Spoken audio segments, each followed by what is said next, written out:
We back with another fucking video. Goddamn. 5 mysterious unsolved cases. You know what I'm saying? We about to see if we can solve these hoes on some hot shit. You know what I'm saying? Nah, we ain't about to do all that. Shit, I might. I be on some nigga shit. I already know who it is. We gonna see, you know what I'm saying? I already know who it is, bro. Right into the dick. It's the fucking maid. The maid? The maid of what? Nigga, whoever's working there, it's whoever's working there. Cool. Working where, nigga? Okay. We gonna unsolve the mystery, cuz.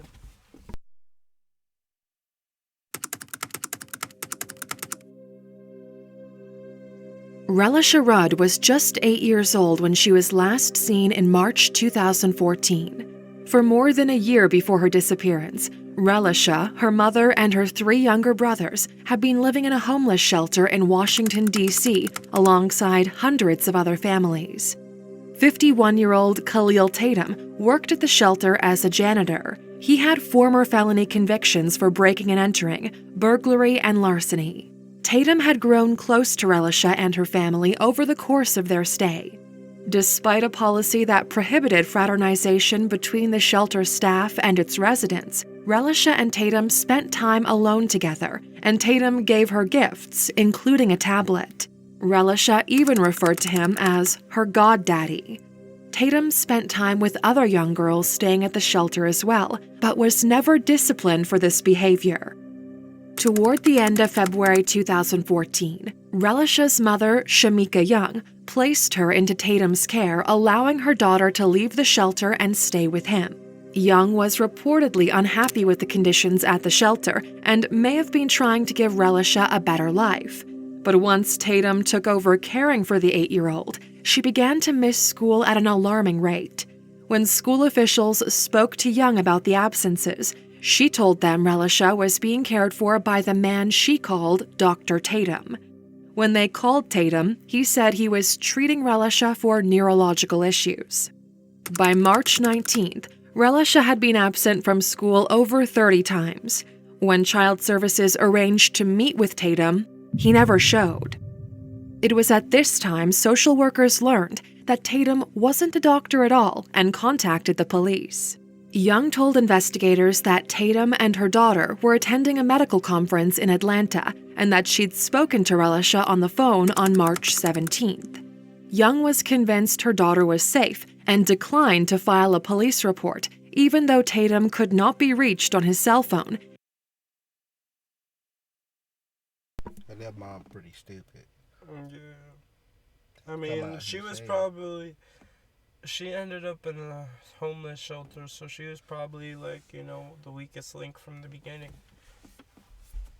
I don't know, goddamn, but wouldn't have been, couldn't have been able.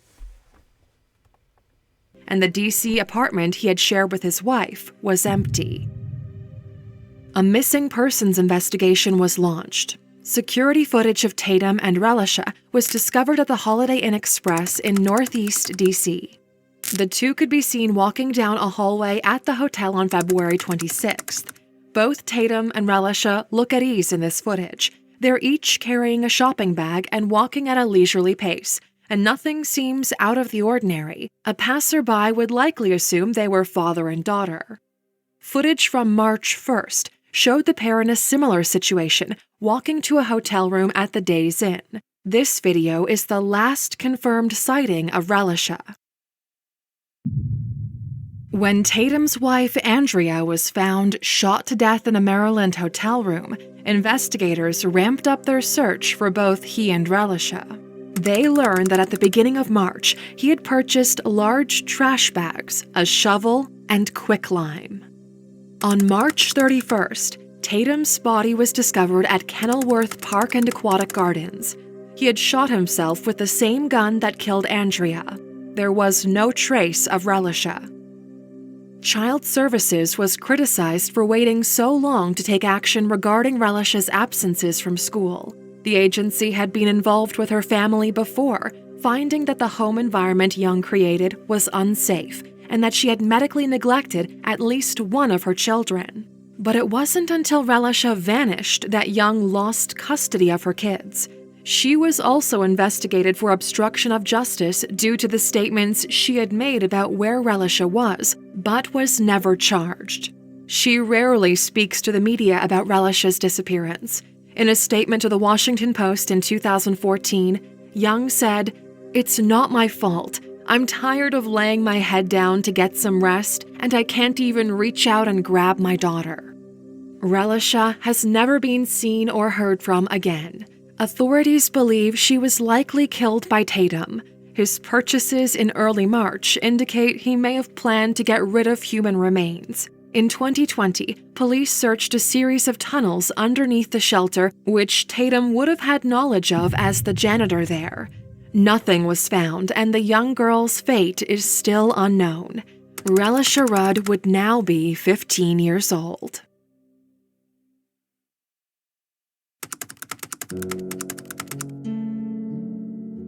Belgian backpacker Theo Aez began his solo travels in Australia in late 2018. Nearly a year later, he disappeared a week before his flight back to Belgium. 18-year-old Theo arrived in Byron Bay, a popular tourist destination, on May 29, 2019. He checked into a single room at the Wake Up Hostel in Belangil. It was the final leg of his trip. He planned to spend a few days in Byron Bay before taking a bus to Sydney and flying home.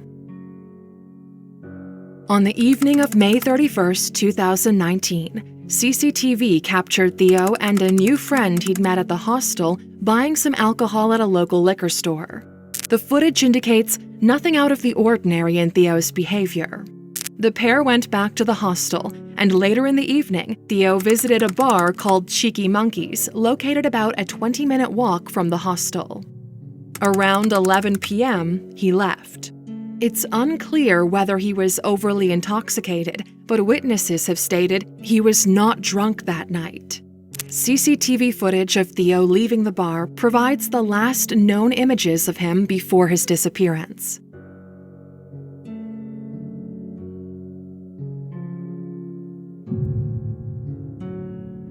As he walked away from the bar, Theo used his phone to send several messages to friends, watch a YouTube video, and use Google Maps, presumably to navigate his way back to the hostel, but he never made it there. Cell phone records indicate that Theo actually walked in the opposite direction. He kept up a quick pace, following an unusual route down dark streets and through bushland to Tallow Beach. Throughout the journey, Theo was sending and receiving messages.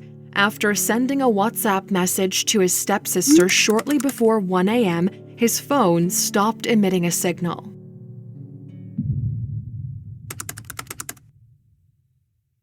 Theo's family called. That nigga dead. I don't know why he went the wrong way, but this nigga's 100% dead. He was probably drunk as shit. Nah, they said he wasn't drunk. Yeah, but you just see how he's walking? He walked side to side. He probably was drunk, but they said he wasn't drunk. I think he probably was drunk. I don't know. We will see. The New South Wales police reporting they hadn't heard from him. The same day, the hostel where Theo was staying contacted the police as well. His checkout date had been 3 days earlier, but he was nowhere to be found, and his belongings were still in his room. Theo's parents, Laurent Hayes and Vinciane Delforge, flew to Australia to search for their missing son. Helicopters, divers, rock climbers, dogs, and drones were all used in the extensive hunt for Theo, but to no avail. A month later, a baseball cap was found by searchers at Tallow Beach. It resembled the one Theo was wearing when he was last seen, and his family believe it's his. The official search was called off shortly after this discovery. The final signal that could be traced from his cell phone placed Theo in the area of Cape Byron on June 1st. Authorities theorize that he may have fallen from the cliffs near the lighthouse on Byron Bay, but there's no explanation as to why he traveled away from his hostel to this remote. If he did, where the fuck is his body? He was probably gonna meet with a bitch or some shit. That's not possible. And then the bitch pushed him off. He's in a whole nother country. So if he was going to meet a bitch, 9 times out of 10, he would have had to meet this bitch. He met So at if the he would have bar. met the bitch, he would have met her at the bar. So why wouldn't he leave the bar with her? I don't know. You know what I'm saying? Area in the middle of the night. In 2019, the backpacker Theo was seen buying alcohol with, Antoine Von Letem, told the Daily Telegraph about the night Theo disappeared. He described their trip to the bar. We went out together after leaving the hostel, and we arrived with some other people from the hostel, and then everyone talked with other people. An hour later, he was kicked out of Cheeky Monkeys. It's not clear why Theo was asked to leave the bar. Some theories suggest he was overly intoxicated, perhaps as the result of a spiked drink, and simply got lost that night. Others wonder if he had an altercation of some kind inside Cheeky Monkeys, which did have a bit of a rough reputation. Theo's whereabouts remain completely unknown, but his family maintains hope that he is alive. They even wonder if he could be being held against his will. His father, Laurent, told media outlets, "As long as we have not found his..." That nigga dead. Talking about being held in. Who the fuck they think he is? El Chapo? That shit crazy. That nigga dead. He's dead. 100% he's dead. He's dead. His body, we keep hope.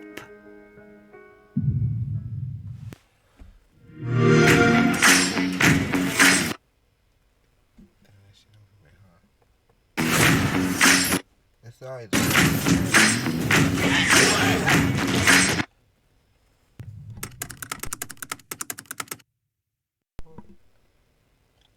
But we're gonna end the video here. Goddamn. We're gonna probably finish it later. Yeah, it's probably gonna be a part 2 to this. We'll remember the time. We'll do the calculation again. Yeah, you know what I'm saying? But it's what I'm saying. Shit got calculated. But anyways, like, comment, subscribe, goddamn. Let us Get know over what this on you that fuck video. with this series. Let us know what you want us to watch. All that good shit. You know what I'm saying? Stay dumb in the comments. Let us know. Yeah. Fuck with us. Tell your family, fuck with us. You know what I'm saying? Fuck with it. Fuck with the kid. Yeah. Yeah. Dumb way.